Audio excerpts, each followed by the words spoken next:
Hey everybody, it's Maria from Sacred Heart Tarot, and I wanted to do a little video today on majors only decks, tarot decks.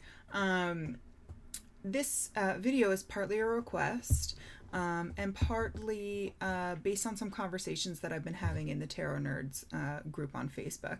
So I wanted to talk a little bit. I have a lot of majors only decks. I've shown off some of the ones that I have purchased that way and some of the ones that I've kind of made from decks that I just didn't really like the minor arcana, and I did like the major, so I kept those. Don't mind my cat digging around and doing stuff down there.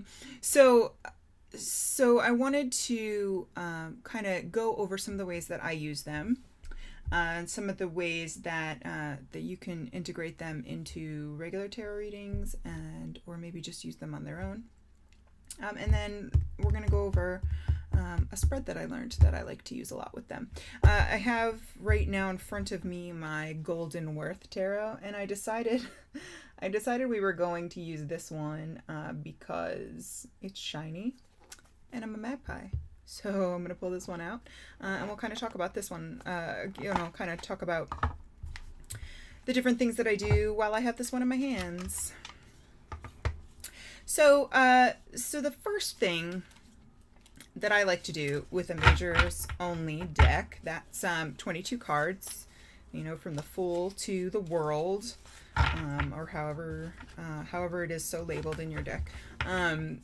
22 cards. I like to use them after I've done an entire reading. I will pull one as like an overview. So it would also take the place of where I would use an oracle card or a rune or some other divinatory method.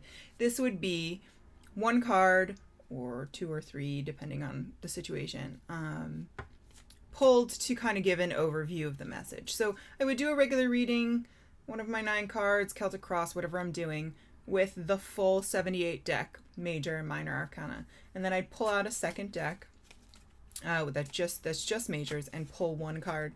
So if I do a whole reading and I pull the card at the end, so I get strength, I would say that this reading is really talking about your personal strength, or your ability to weather difficulties and things like that, or whatever strength meant to that meeting, because you kind of match up things with the querent and you match up things with the question. So whatever this meant pertaining to that reading, that's what I would do, and I would weave it into the fabric of the entire reading. So that's one way. Number one, overall, kind of like an oracle card. If you use oracle with tarot, that's how I do it. The second way would be a very reading about a very impactful subject. So something major is going on in your querent's life. It's not really about the day-to-day. It's not the, oh, does he like me? Am I going to get a promotion? This is a major life-changing event. I would pull, however many cards. You can do an entire Celtic Cross with just majors if you'd like to. Your probability rates kind of go down a little bit. And I personally wouldn't do a large spread like that with it, but you could.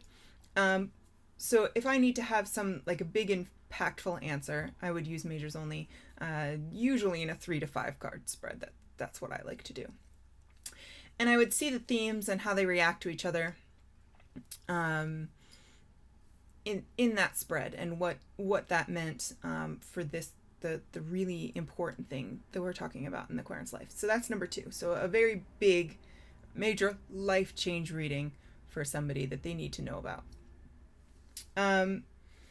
Since there are people in most of the major arcana, you can read it in a very Marseille style, where you would have, let's take a look. Let's take a look at a few of these here. So these 3 people, you could put them in a spread together. Oh god, I love how shiny it is. I know it's probably the worst thing I could have picked, but I just wanted to see them on camera. So you could say, something about this reading, about how all 3 of these women, first of all, they're all women, so what does that mean to the querent and the question? And then second of all, they're all kind of looking towards one direction. And what does that mean? And what does it mean that the woman in the star card is completely nude compared to the two other women? And what does it mean that she's pouring water in this way and I can't see because I'm going backwards, and she's pouring water in this way? And you can do it like that. Since there's people in most of the major arcana, you can read a positional reading that's a very Marseille style of reading. Seeing how they're looking, what they're doing, the things in the background, like reading all of the people and their expressions, the way they're facing, and their body language. So that's what are we on, the third way to read majors only. The next one, the next two actually are kind of the same way. You can read it as a fool's journey. So many people have heard the term the fool's journey, and that the fact that the fool is numbered 0 means that he doesn't really have a place in the story of the major arcana. He's kind of a traveler, and that the major arcana is representative of a timeline of life archetypes, and he moves from one to the other, learning what this card needs to teach him and then moving to the next. In reality, the fool can kind of like go this far and not get the lesson and have to go back, and when you're talking about a specific person. But it's supposed to represent a timeline of life lessons. And so you could read it that way. You could take the fool out completely, and you can lay out your cards and see, or pull one card and see where they are on that timeline in their journey, or where they are in their path at that time. So that's another one. That's number 4. And then that kind of dovetails onto number 5.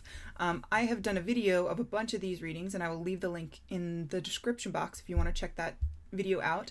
But this is a spread that I learned from Kasha from Tarot Map. I've talked about it many times. And honestly, I'm not even sure if she's the one that created it. I think she learned it from somebody else. If I can find her video, I will link that down below as well. But it was a great video showing a spread with using the Fool as a significator card.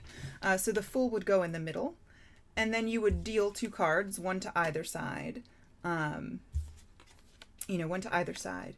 And the card on the left, which for you guys would be for me, it's Temperance.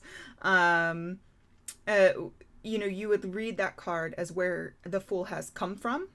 And then the card on the right, which would be the Star, would be where he is going. So, for example, you could say, well, in this situation, the Fool is coming from a place of peace and balance and moving toward a place of renewal and hope. So you would relate that, of course, back to your querent and your question, and see how that would, define their answer, their specific answer. But this is a great spread. It's simple. There's only 3 cards. It's very simple, but it is a very, it can really get into in depth, and you can really see where somebody is on their journey, and what they have learned from the past or not learned from the past, and what are they carrying to the future. So that's number 5. That's where's the Fool going, that I learned from Kasha. She's amazing. And then the last thing that I want to talk about a little bit is elements and the major arcana. I will find an article for you guys and link that below about or a chart or something that shows you which elements are ascribed to each major arcana card. But you can read them elementally too. You can lay out some cards and see which aspects of the archetypes are fighting against each other and which are working together. You can also, and this is something that I believe Sacred Seed has mentioned before, you could also take the major arcana itself as a suit, meaning the spirit, and that's where we get all those archetypes and things from. So you can take that information, the fact that it is all of in the spirit realm or in your higher self, that kind of a thing, lay the cards out and see which of the lessons and archetypes you're getting and which you're not getting. So that's number 6, ways that I use majors only decks. So I hope this gives you guys some information. If you have any more questions, please leave me a comment below, and let me know what you think if you've tried out either the spread that I left or that I talked about, or if you've tried out different ways of reading majors only decks, and what you like about them, what you don't like about them, and then also tell me too if you've never done it. Give it a try, and then let me know what you thought and how they worked out for you. I'd love to hear it. But for now, you guys can find me in my link below. Take care. Bye.